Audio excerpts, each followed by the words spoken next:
तो my dear, कल आप लोग ने 10th के जो सिलेबस है उसके साथ साथ इतिहास जो 10th का है उसके विषय में कुछ जाना नहीं, क्या सब जाना कल देखें। और 10th के इतिहास की बुक का सिर्फ झलक दिखाए थे आप नहीं, और ऊपर में जो नाम है ये बताए थे आप लोग नहीं। चोरी नहीं करेंगे माय डियर। अर्थात मेरे कहने का तात्पर्य ये है कि हम जो कुछ पूछे आपसे तो वो कहीं से देखकर या किसी से पूछकर हमको नहीं कहिएगा, क्योंकि वो हुआ खुद से चीटिंग करना। वो देख कर लिखने वाली जहां तक बात है ना, वो कब लिखेंगे जानते हैं? अगर संभव हो तो बोर्ड जो एग्जाम होगी उसमें। यहाँ पर तो कोई बात ऐसा है नहीं, आपको देख के लिख लीजिएगा तो आपका इंप्रेशन बढ़ जाएगा, तो अंक बढ़ जाएगा, तो ये बढ़ जाएगा।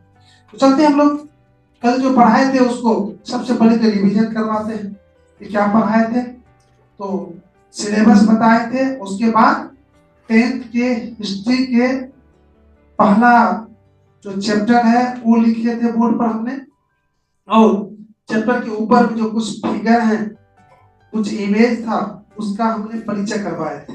आज सबसे पहले वही चलते हैं। छोटू वाला छोटू वाला भैया आगे हो जाओ। तो अब बताइए तो ये कौन है? ये बताइए।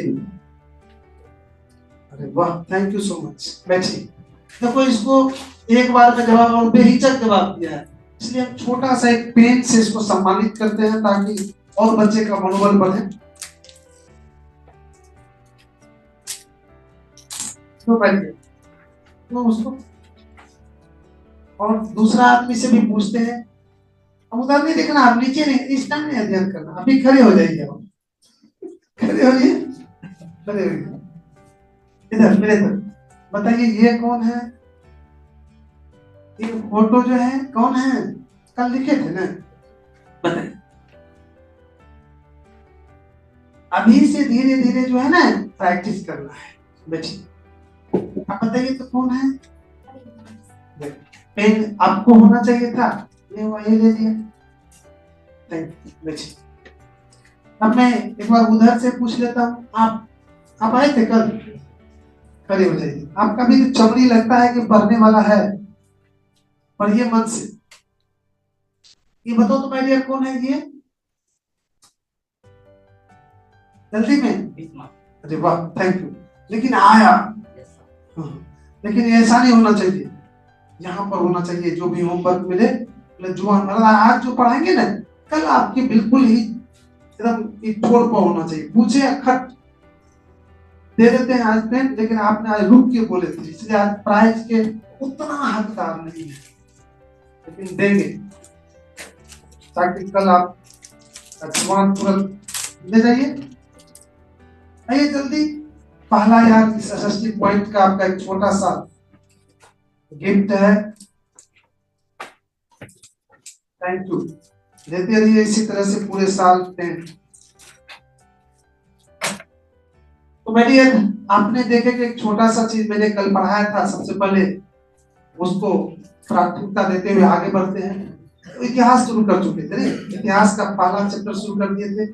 अच्छा, इसमें से एक चीज और बता दीजिए तुमको, कोई भी आप बता दीजिए। इतिहास से आपकी बोर्ड एग्जाम में कितना अंक का पूछा जाता है? एक प्रैक्टिकल 5 और इतिहास लिखने वाला 20। कितना हो गया टोटल? 25। हाँ 25। ठीक है बेटी, तो 25 अंक का पूछा जाता है बेटिया। तो आज हम लोग शुरू करते हैं वही इतिहास का पहला चैप्टर। आप लोग भी ये देखो, ले पूरा पानी ले, आप पूरा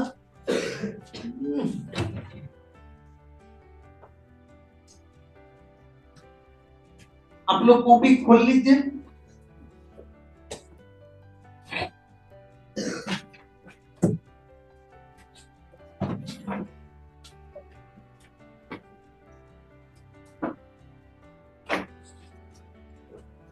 लिखिए यहाँ पर इतिहास पढ़ेंगे नहीं, लिख लीजिए इतिहास। और चैप्टर कितना? इकाई ए स्टार्ट,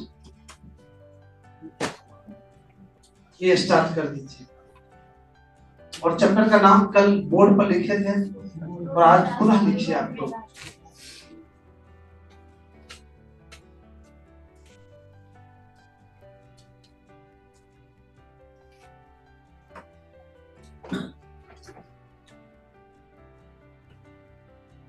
यूरोप में राष्ट्रवाद, एक चैप्टर का नाम था और इस नाम पर कल चर्चा भी किए थे। आज कुछ नए बच्चे होंगे, तो नए बच्चे के लिए मैं बता दूं कि ज्यादा कुछ हम नहीं पढ़ा पाए हैं। शायद 2 क्लास रख 3 क्लास चली है, लेकिन पढ़ाई आज से मोटा मोटी शुरू हुआ है। अगर आप 3 क्लास को बैक देखना चाहते हैं तो SST पॉइंट सुपौल चैनल है यूट्यूब पर, उसको खोलकर प्लेलिस्ट में जाइए, वहां पर 10th B 2025-26 करके प्लेलिस्ट बना हुआ है और 3 दिन का जो बैक है आपका टोटल रिकॉर्डेड वीडियो उसमें मिल जाएगा। क्योंकि अभी भी पढ़ा रहे हैं तो रिकॉर्ड हो रहा है, वही रिकॉर्डेड वीडियो टोटल उसमें मिल जाएगा आपको, वहां से आप देख लीजिएगा। तो चलते हैं हम लोग यूरोप में राष्ट्रवाद। मैंने इस पर कल चर्चा किए थे, हम बताए थे कि यूरोप क्या है, बताए थे बढ़िया से? नहीं बताए थे। शुरू होगा, चलिए तो शुरू करते हैं। जानते हैं किसी भी चैप्टर का जो शीर्षक होता है, नाम होता है, वह उस चैप्टर का आईना होती है। मानते हैं इसको? आईना का मतलब जैसे आप अगर सामने में आईना रखते हैं तो आपके सारा चीज दिखाई देता है ना, जस्ट लाइक ये आईना है, इसमें सारा चीज है। जिस चैप्टर का ये शीर्षक है सारा चीज है उसमें। तो देखिए अब हम दिखाने जा रहे हैं आपको चूंकि दिखाई तो दे नहीं रहा है, लेकिन हम आपको दिखाएंगे कि इसमें क्या क्या है। तो सबसे पहला जो इसके एक एक शब्द को पहले देख लेते हैं। पहला शब्द क्या है? यूरोप। और मैं आप लोग से जानूंगा, क्या यूरोप का नाम आप लोग सुने हैं? सुने हैं? क्या है यूरोप माय डियर? कुछ लोग कहा महादेश, कुछ की आवाज से देश भी निकला। महादेश कौन कौन है? हाथ उठाइए तो। चलिए हाथ नीचा कीजिए। देश तू तो कुछ हो ना हाथ उठाया मैं दिया, ने देश में उठाया ने महादेश में उठाया। अरे ऐसे ऐसे करेगा तो 2-4 बार तो ब्लड में भी थोड़ा सा वो होगा तो गर्मी आएगी शरीर में। तो ये महादेश है। अब महादेश कहते हैं किसको?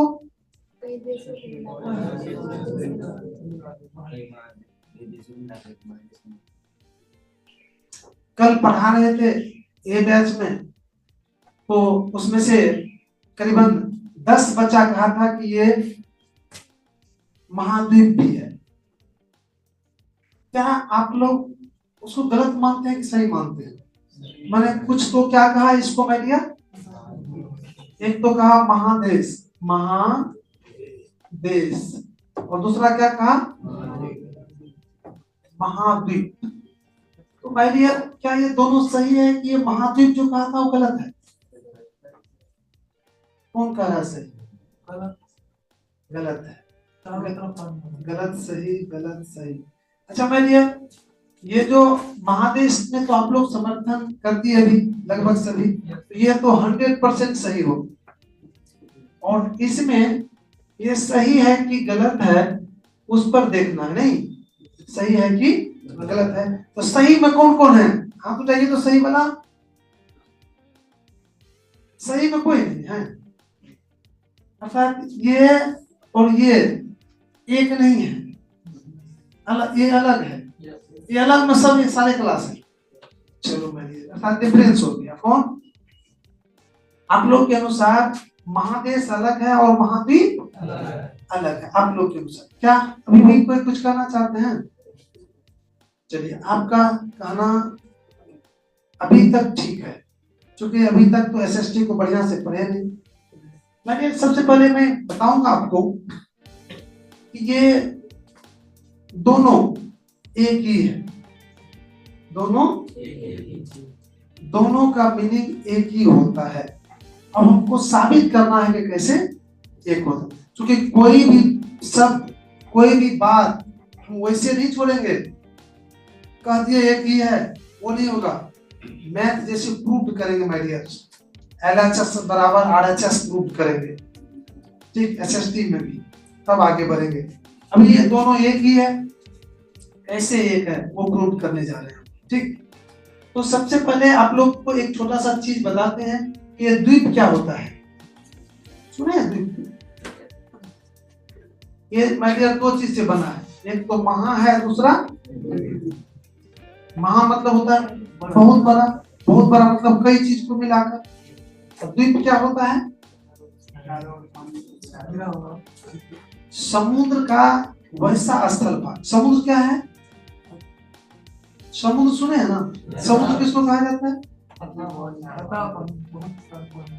बहुत सारे पानी नहीं, इधर कभी तरफ नहीं, इधर चलो कभी गुड़िया इधर खो जाओ ले यार, इधर रसगुल्ला इधर बढ़ रहा है, आप कहाँ हैं? इधर इधर बिल्कुल वो तरफ।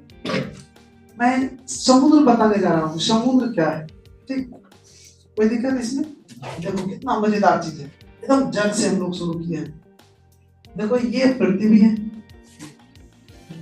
और ये पृथ्वी है, तो ऐसा कहा जाता है कि प्रारंभ में ये पानी से ढका हुआ था, इतनी बारिश हुई थी कि पानी ही पानी थी इस पर, समझ में, पानी ही पानी था।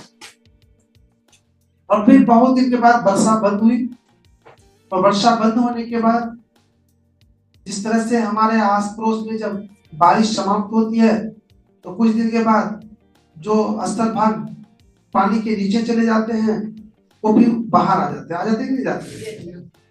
नदी में भी देखे होंगे टीला बाहर आ जाता है, ठीक उसी तरह से इसमें क्या हुआ, कोई टीला बाहर आ गया, ऐसे समझ में क्या हो गया, ये टीला बाहर आ गया। कुछ लोग कहते हैं कि एक ही टीला बाहर आया था, कुछ लोग कहते हैं बहुत टीला बाहर है, तो मैं अभी एक ही टीला बाहर कर रहा हूँ, इसको कर रहा हूँ एक टीला को बाहर, ये पानी के बाहर आ गया एक टीला ये। और ये टीला जो बाहर आया, तो ऐसा ज्योग्राफी के विद्वानों को मानना है ये टीला मुख्य रूप से 1 2 3 4 5 6 7 टुकड़ा में धीरे धीरे बट गया और अब एक दूसरे से दूर चल गया, और 7 टुकड़ा चला तो मान लीजिए ये ऐसा बना, ये देख लीजिए, एक यहाँ आ गया, एक यहाँ आ गया, एक यहाँ आ गया, एक यहाँ आ गया, एक यहाँ आ गया, कितना हुआ, कितना हुआ मेरे? 7। ये ऐसे आ गया, अलग अलग हो गया, 8 हो गया, 7 कर दो, किसी को मिटा दो, उम्र का बात। ये कह रहा है कि ऐसे आ गया, ध्यान देना भैया, बिल्कुल बेसिक चीज, ये ऐसे आ गया, ये 7 को टुकड़ा, और ये तो जल है, यही जलीय भाग क्या है, समुद्र। ये जो जल है ये समुद्र है, इसी को समुद्र कहते हैं। परिभाषित कर लो, जैसा करना है वैसा कर लो, समझ तो गया ना, समुद्र ऐसा है, ये है समुद्र। अब जो 7 को है ये स्थल, मुख्य स्थल भाग, यहाँ पर क्या है, एक छोटा सा द्वीप था, ये धीरे धीरे एक हो गया। ये दो द्वीप था जो मैंने अभी कहा कि समुद्र का वैसा स्थल भाग जिसके चारों ओर जल हो तो क्या कहलाया, द्वीप। अब बहुत सारे द्वीप मिल गया, ये बना था 7, बहुत सारे द्वीप मिल गए, ये वो बना, इसलिए इसको क्या क्या कहा गया, महाद्वीप का, या द्वीपों का बड़का भाग। छोटका द्वीप का बड़का को ये बड़का है ना, ये भी द्वीप हुआ, मान लीजिए थोड़ा देर, ये महा बड़का जिसके चारों ओर समुद्र हो, ये समझ में आ गया। 7 को टुकड़ा हुआ है, जो 7 को क्या है, महाद्वीप है। महाद्वीप आपने समझ गए, समुद्र आपने समझ गए। अब आइए महादेश समझाते हैं। देश तो एक हुआ, महादेश क्या, देशों के समूह हुआ। क्या, ये जो स्थल भाग था इस पर यहाँ पर एक देश बन गया, यहाँ पर एक देश बन गया, यहाँ पर एक देश, यहाँ कई देश बन गया। तो कई देश जब बन गया तो इसको क्या कहा जाने लगा? महादेश। तो महाद्वीप और महादेश दोनों एक ही जगह नहीं हो गया, एक ही स्थल को क्या कर रहे हैं? महाद्वीप भी कर रहे हैं, एक ही स्थल को क्या कर रहे हैं? महादेश भी कर रहे हैं। देखो महादेश क्या है? कई देशों के समूह को महादेश, कई द्वीपों के समूह को महाद्वीप कहते हैं, अर्थात महाद्वीप पर ही महादेश होता है। आगे यहाँ से समुद्र भी आपने समझ गए, क्या इसमें कोई दिक्कत हुआ? तो समझ गए। यही जो 7 को महाद्वीप है, यही 7 को महादेश भी है, सुने होंगे। और 7 को महादेश में माय डियर यूरोप क्या है?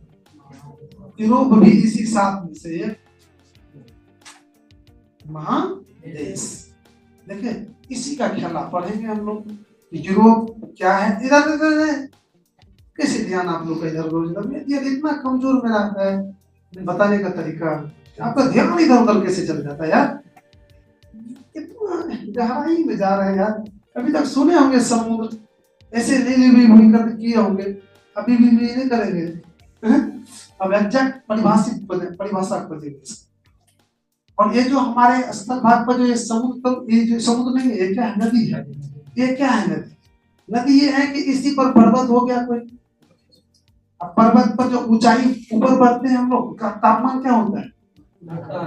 ऊपर बढ़ेंगे तो तापमान घटता है, और ऊपर में जो भी वर्षा इत्यादि होगी तो तापमान कम है, तो वो बारिश की पानी क्या हो जाती है? वहां पर बर्फ बन जाता है।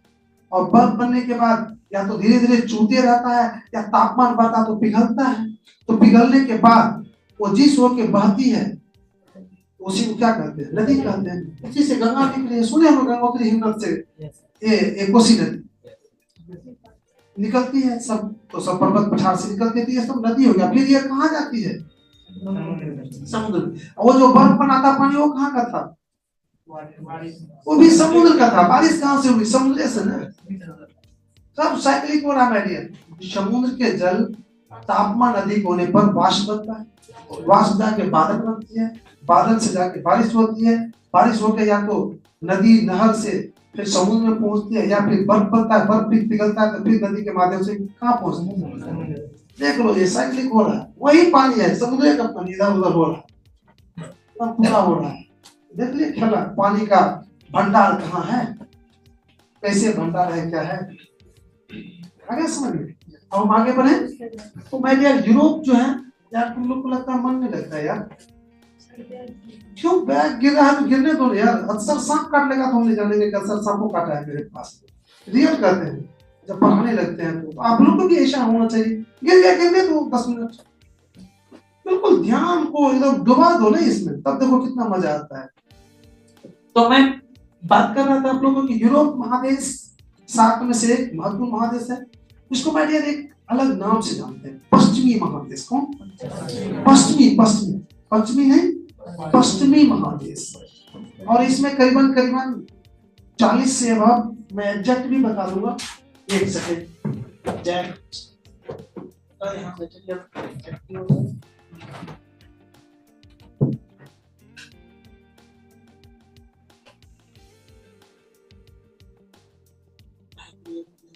50 के आसपास इसमें देश है।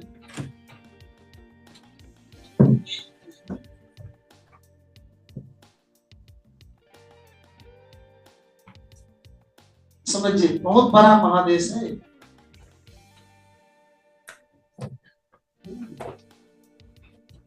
डाटा कोई लेके चल गया है पीछे। लगभग 50 के आसपास इसमें देश है, यूरोप महादेश। तो उसी यूरोप महादेश में से जो कुछ देश हैं, जैसे कुछ देश का नाम बताने जा रहे हैं। इंग्लैंड का नाम सुने हैं? इंग्लैंड उसी महादेश का देश है जो इंग्लैंड काफी तबाह किया है। हमको ही नहीं मार दिया, पूरे दुनिया को। कहते हैं आज दुनिया का सबसे शक्तिशाली देश कौन है? अमेरिका। अमेरिका को भी कांटकर में दबा के रखा था। कौन? इंग्लैंड। अब समझ लीजिए कि इंग्लैंड कितना बड़ा हीरो था पहले। ठीक, भारत को तो दबा के रखने के लिए थे, लेकिन अमेरिका को भी उन्होंने नहीं छोड़ा था। तो वो इंग्लैंड कहाँ है? यूरोप। और मौका मिला है इस बुक में पढ़ने का। इस चैप्टर में भी इंग्लैंड का नाम आएगा। उसके बाद जर्मनी का नाम सुने होंगे, इटली का नाम सुने होंगे, पोलैंड का नाम सुने होंगे, हंगरी का नाम सुने होंगे, बोहेमिया का नाम सुने होंगे। ये सारे देश उसी का है, उसी के विषय में, इन्हीं देशों के विषय में मुख्य रूप से इस चैप्टर में पढ़ना है। अब पढ़ना है तो क्या पढ़ना है वो देख लीजिए। क्या जन्म लिया सो, मरा सो, विकास हुआ सो, क्या वो देखते हैं। यूरोप समझ गए आप। अब आइए दूसरा शब्द क्या है आपका? राष्ट्रवाद। बैठे यहाँ पर दो शब्द है, एक राष्ट्र है, दूसरा वाद। राष्ट्र, राष्ट्र का अर्थ क्या होता है बैठे? देश। और ये जो वाद है, वाद का मतलब होता है समर्थक या प्रेमी, समर्थक या प्रेमी होता है।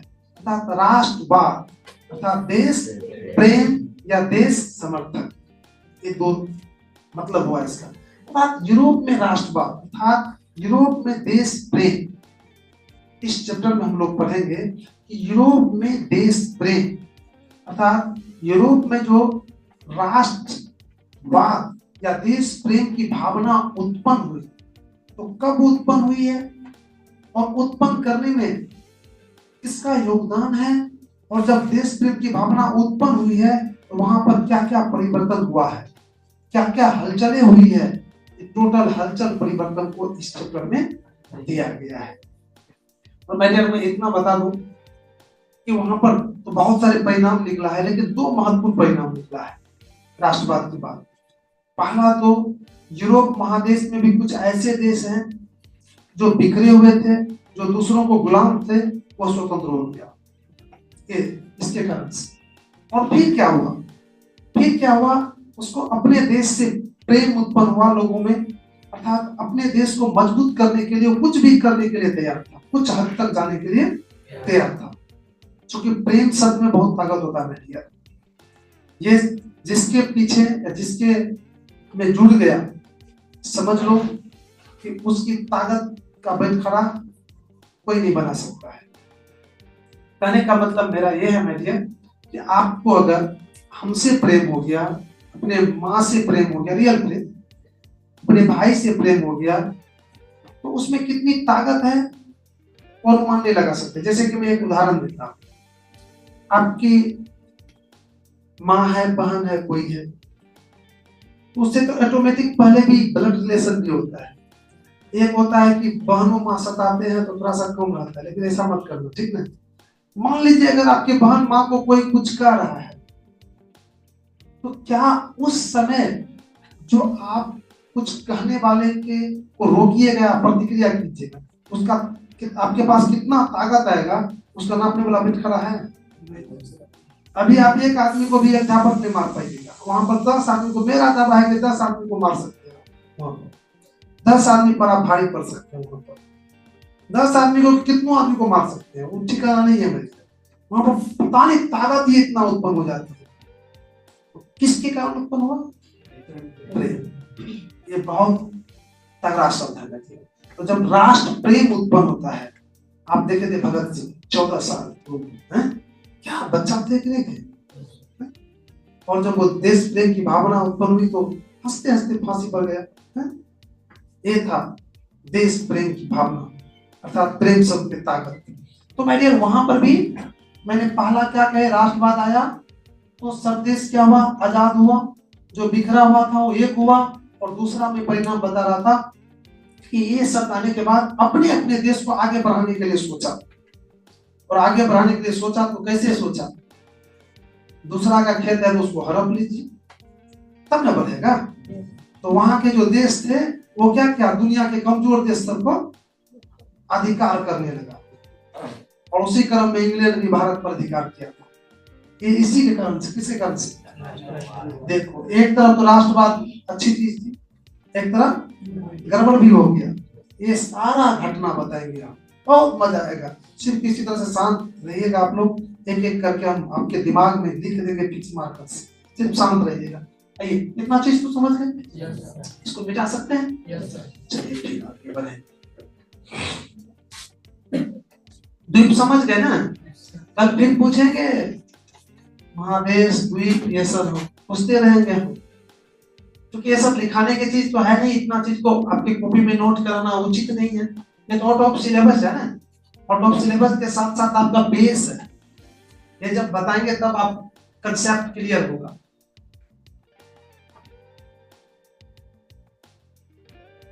अब माय डियर मैं आप लोगों को बताने जा रहा था, ये चैप्टर शुरू है, चैप्टर के शीर्षक का नाम भी आपने देख लिए, क्या क्या पढ़ना है, पूरे संतुष्ट हैं।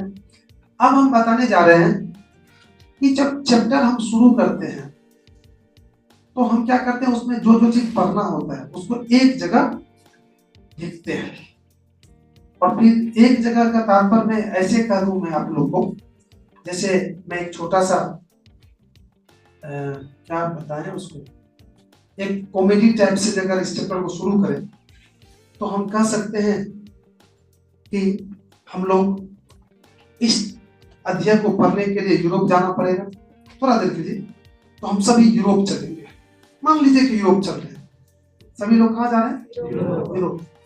और हम क्या हुए, आप इस नेतृत्वकर्ता के कमांडर नहीं, और आप लोग क्या हुए, सैनिक हुए, राइट।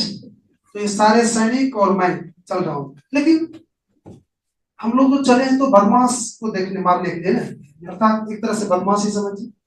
तो सबसे पहले तो बदमाश का लिस्ट तैयार करेंगे, तो आज हम लोग बदमाश का लिस्ट तैयार करेंगे, कल से हम लोग अपना ऑपरेशन शुरू करेंगे, समझ में आया, मजा आएगा। तो आज यही बदमाश का लिस्ट है जो बनाने जा रहे हैं, क्या नाम है नहीं नाम है, और फिर देखिएगा लिस्ट के बाद एक एक बदमाश पर हम लोग वार करते हैं, अर्थात उसको पकड़ेंगे और लाएंगे यहाँ कहाँ, बोर्ड पर, उसको बांधते हैं, देखिएगा कड़ी से बांधते हैं, फिर पूरा मुंह तो थकुचते हैं, मुंह थकुचने का मतलब वहां पे पूरा उसका ऑपरेशन करके आपको बताते हैं, और फिर मुंह थकुचने के बाद जो कुछ बोलता है फिर आपके कॉपी पर नोट करवाते हैं, ठीक। तो शुरू होगा कल से। आज सबसे पहले हम लोग उस टेररिस्ट का, उस बदमाश का पहले नाम नोट करते हैं, उसका सूची का नाम रखते हैं महत्वपूर्ण बिंदु अर्थात इंपॉर्टेंट पॉइंट, देखिए कल जाएंगे पक्का कहाँ, आप लोग कपड़ा उपड़ा लेके आइएगा, ठंडी का मौसम है, सारा मेरे तरफ से देखो, ठीक। परसों राइट, कल बढ़िया दिन है, बढ़िया तैयारी करनी चाहिए। आइए यहाँ पे लिखिए इंपॉर्टेंट पॉइंट।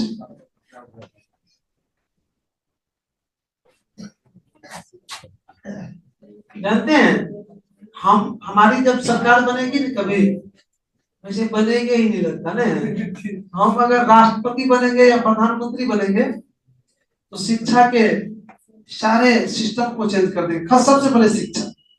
ये जब यूरोप की चैप्टर पढ़ाएंगे ना तो विद्यार्थी को यहाँ से यूरोप ले जाएंगे, समझे, सीधा ये व्यवस्था कर देंगे, यूरोप ले जाएंगे, वहां पर एक एक जगह जाके पढ़ाइए, मतलब ये रिक्तन नहीं, बिल्कुल ही आंखों देखा हाल सुनाइए वहां पर बच्चे।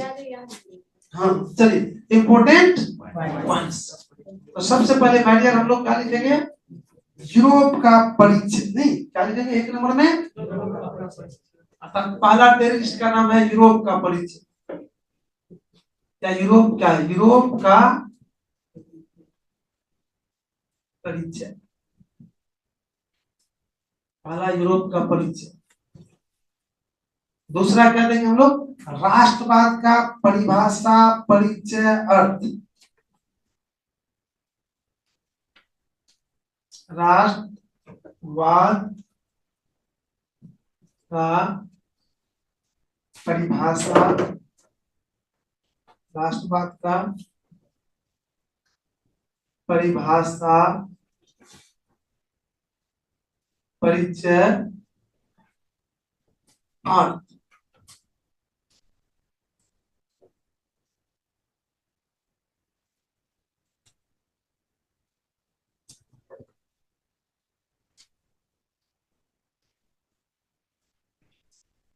लिख लिए,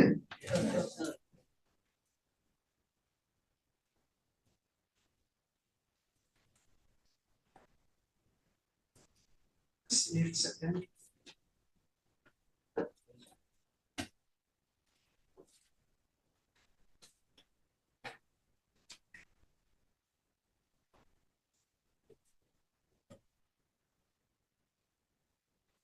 राष्ट्रवादी भावना फैलाने में नेपोलियन बोनापार्ट का योगदान। राष्ट्रवादी भावना फैलाने में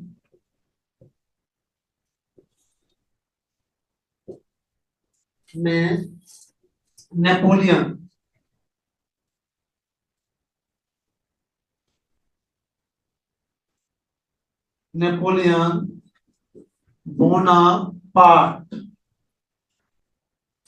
का योगदान।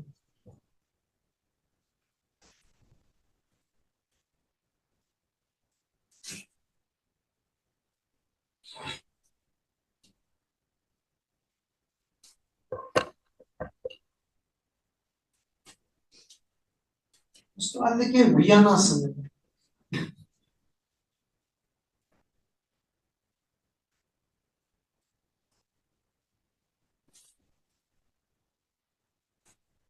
वियना सम्मेलन।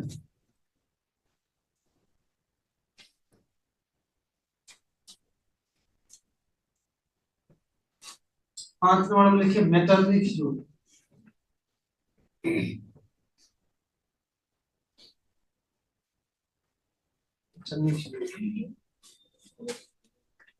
मेटरनिक युग।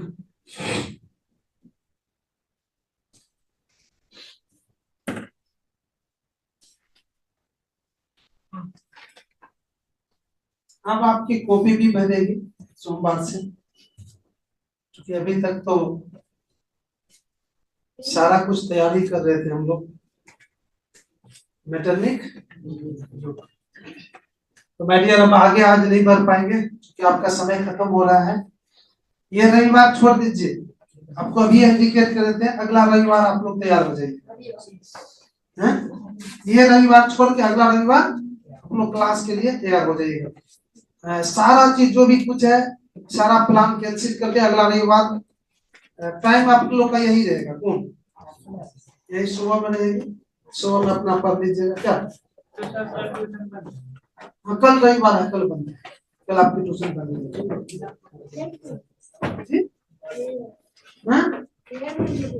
जी जी बिल्कुल। फेयर क्या यहीं पर फेयर करना है, बताएंगे ना, फेयर घर पर नहीं, टाइम बर्बाद नहीं करना है, यहीं पर फेयर करना है मेरे ही सामने। हम उतना बढ़िया से लिखेंगे, सीरियस में पढ़ाते हैं, बहुत फास्ट में पढ़ाते हैं। फेयर सब कुछ यही करना, घर पर क्या करना है, रिवीजन करना है। चलो मैं डियर, तो आज की क्लास को यहीं पर हम रोक रहे हैं।